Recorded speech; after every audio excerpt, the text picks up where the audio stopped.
Salut à tous, c'est Day One. Aujourd'hui, on se retrouve pour une nouvelle vidéo et je voudrais vous parler d'un run que j'apprécie vraiment énormément.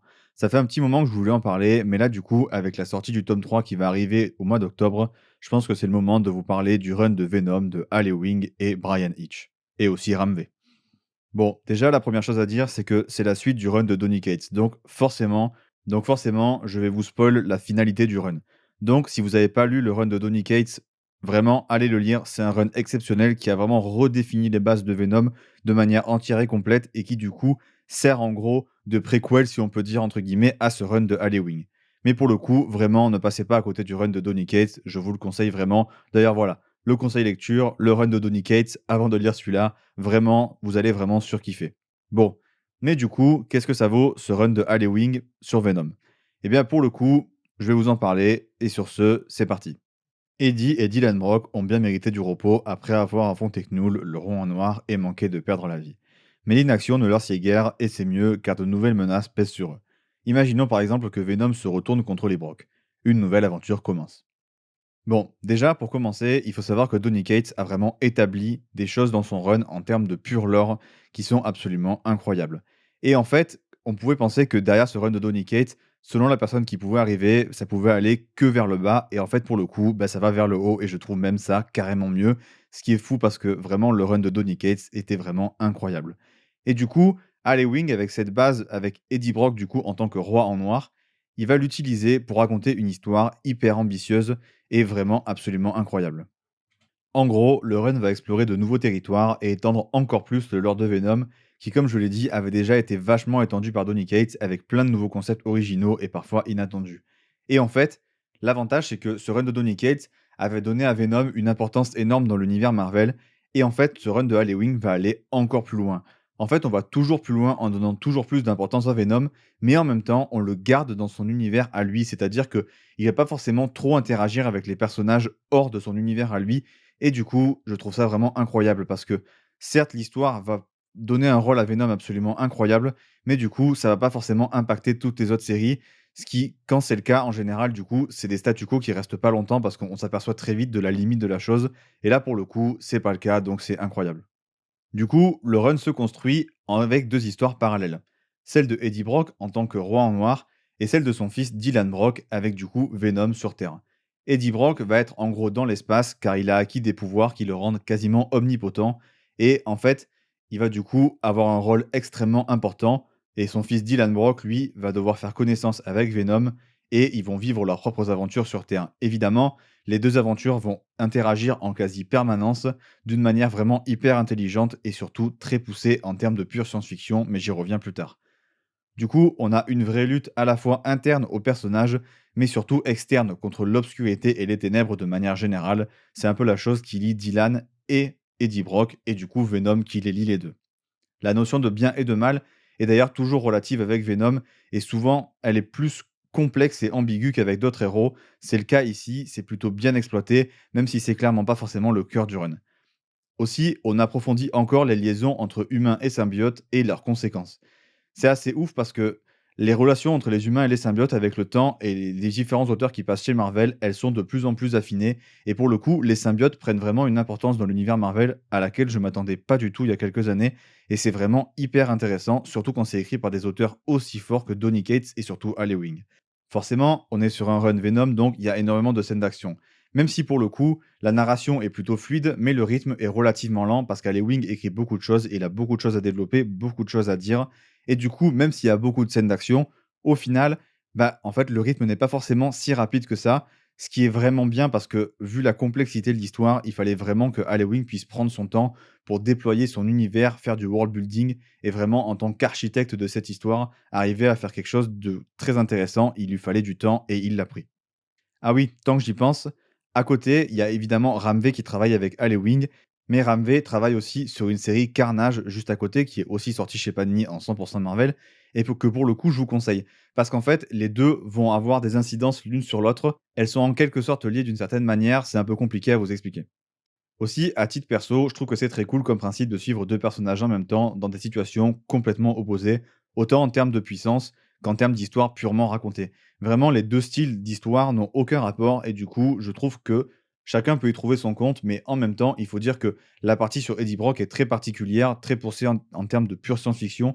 Et donc, je pense vraiment que c'est pas forcément pour tout le monde. Par contre, la partie qui est du coup sur Dylan Brock, qui est plus terre à terre, fonctionne vraiment bien. C'est du classique Venom avec du coup cette petite chose en plus de voir son père interagir avec lui de temps en temps. Le changement de statu quo que Eddie Brock a, je le trouve juste fascinant. Le concept est complètement fou et fonctionne extrêmement bien. C'est un vivier d'idées et de possibilités absolument terrifiant, extrêmement vaste et surtout très nouveau par rapport aux autres héros de chez Marvel. Et ça, je trouve que c'est incroyable. C'est vraiment une chose que j'adore quand les auteurs arrivent à démarquer leurs personnages de tous les autres personnages de chez Marvel. Al Ewing l'avait déjà fait avec Immortal Hulk et en fait, il arrive vraiment à rendre le personnage unique et à nous faire dire: «OK, les histoires que je lis sur Venom, par exemple, là, ou sur Hulk à l'époque, c'est des histoires que je pourrais pas retrouver chez aucun autre héros de chez Marvel» et je trouve ça incroyable. Justement, je trouve que c'est la force de Marvel et DC, avoir des univers tellement vastes qu'on puisse s'y retrouver. Chacun a ses histoires, chacun a ses thèmes, chacun a ses genres préférés et donc on suit les personnages qu'on veut et justement qu'à chacun de ces personnages a des histoires bien uniques, c'est là que ça fonctionne encore mieux. De son côté, Eddie doit en quelque sorte réparer les dégâts causés par Knull et ils ne sont pas que matériels ou bien des morts en fait. Mais aussi, il doit réparer ce que les gens pensent des symbiotes de manière générale et il a énormément de travail pour ça. Aussi, une des choses que je trouve les plus fortes du run, c'est qu'on utilise des prédictions et autres prémonitions et j'adore ça en termes de narration. J'adore quand on nous montre le futur ou qu'on nous montre le passé, qu'on donne une espèce d'objectif à un run, un cadre bien défini pour en fait derrière travailler tous les personnages et toute l'action, toute l'histoire autour de ce cadre et Halloween le fait parfaitement.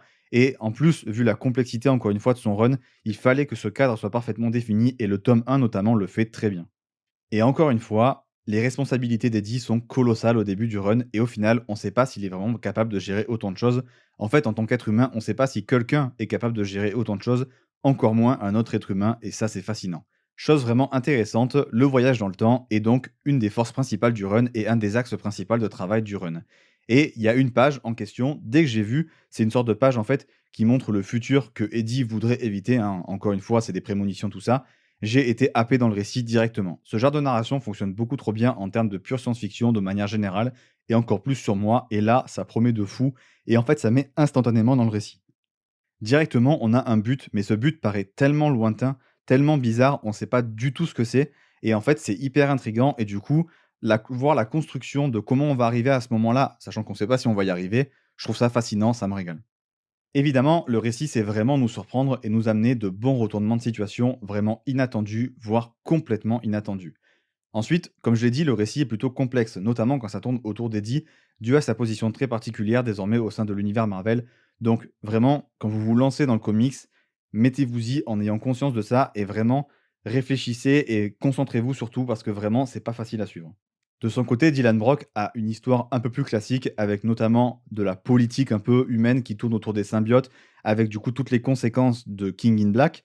Et on a une sorte d'étude des symbiotes, en fait. En gros, les différents gouvernements, etc., les différentes firmes, les différentes boîtes scientifiques notamment, se sont aperçus de l'utilité des symbiotes et surtout de à quel point ils pouvaient être dangereux ou très utiles. Et donc forcément, il y a toujours ce côté, on veut en capturer un pour essayer de faire des expérimentations sur lui. Ça tourne beaucoup autour de ça.